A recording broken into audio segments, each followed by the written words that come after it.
introduce yourself and the institution you work for? Yes, my name is Philippe Kirsch. I'm the president of the International Criminal Court. I was elected judge in 2003, February 2003, and immediately after president in March 2003 by the judges. Before that, I had a 30 years career in the Canadian Diplomatic Service. In the course of that, I devoted a large part of my activities to international law and multilateral relations. And it is in the context of that I was then foreign legal advisor to the Foreign Ministry. And then I was called upon to chair the committee of the whole of the Rome Conference, which created the court in 1998. And then for 3.5 years after that, I chaired the Preparatory Commission, which developed a number of instruments that the court would need, rules of procedure and evidence, elements of crimes, etc.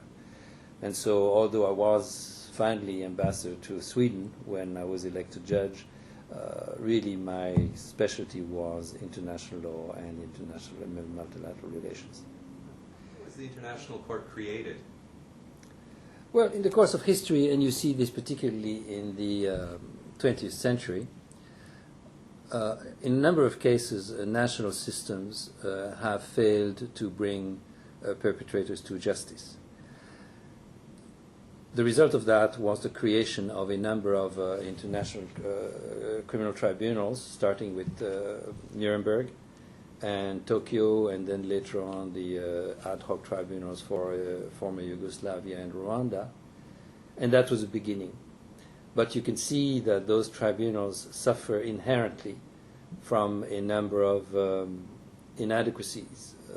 They are created for a special situation, for their jurisdiction bears on specific territories, for specific times. Normally crimes were committed before the tribunals were created.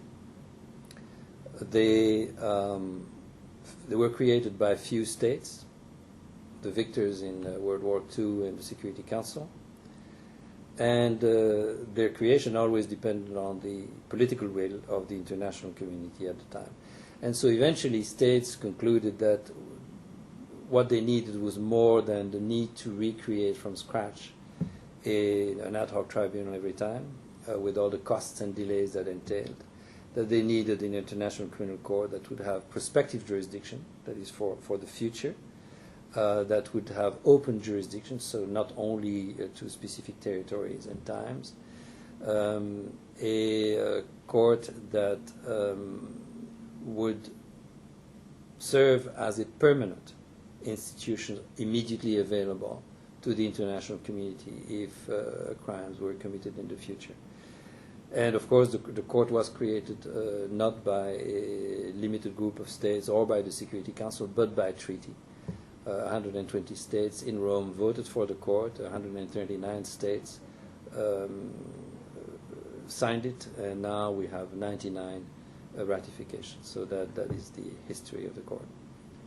Can you explain how the court functions?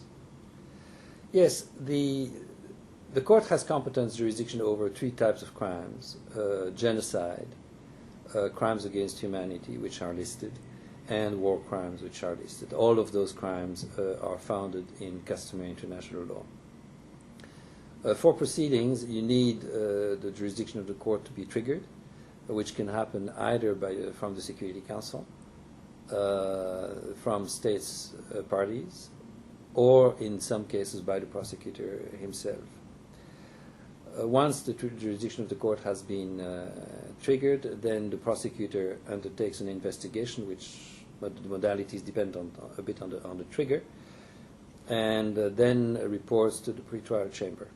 The pretrial chamber is a new organ in international tribunals, which has been created to try to evacuate issues that are preliminary to the trial from the trial itself, to make proceedings at the trial a bit lighter.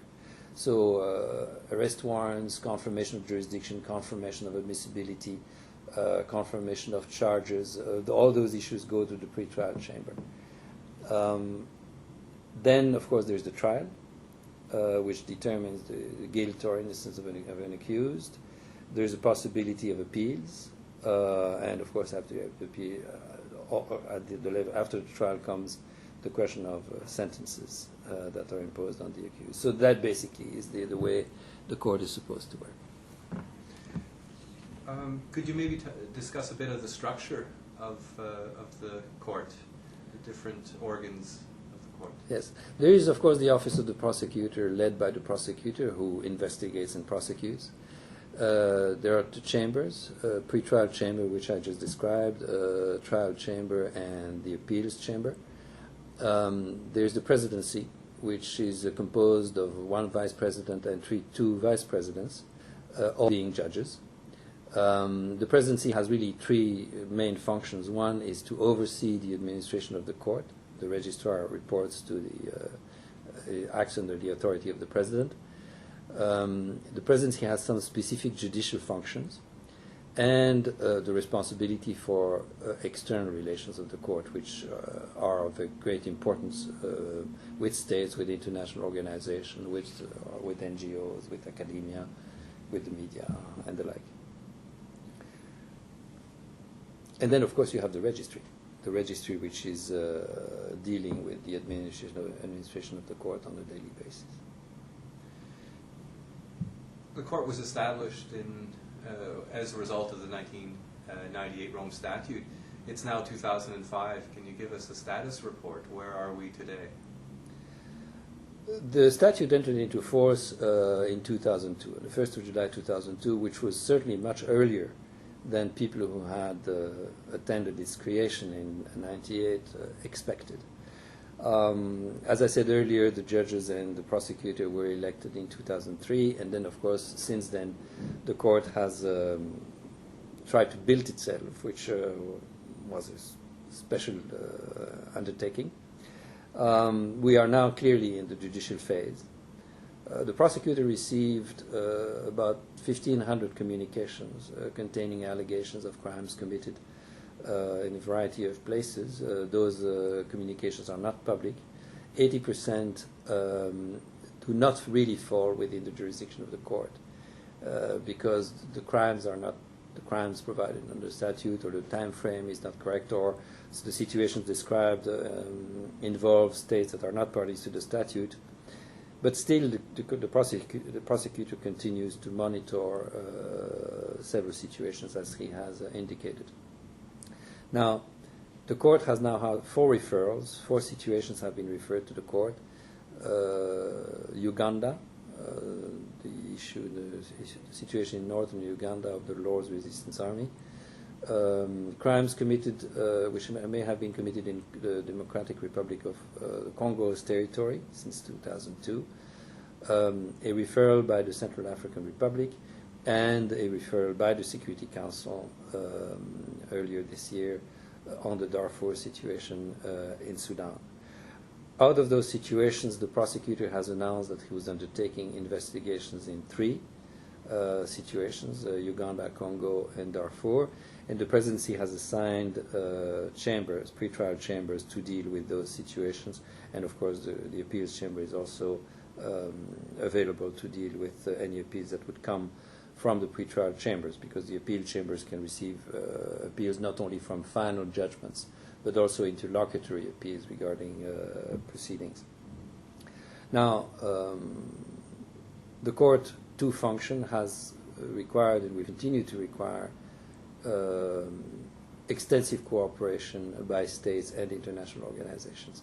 As well as the court may function, and we certainly are trying our best to ensure that it functions, it meets the expectations of the international community, the court cannot meet those expectations all by itself. The system created in Rome was founded on cooperation. That was the will of states. That cooperation has to be present. Thank you very much for this interview, President Kirsch. My pleasure.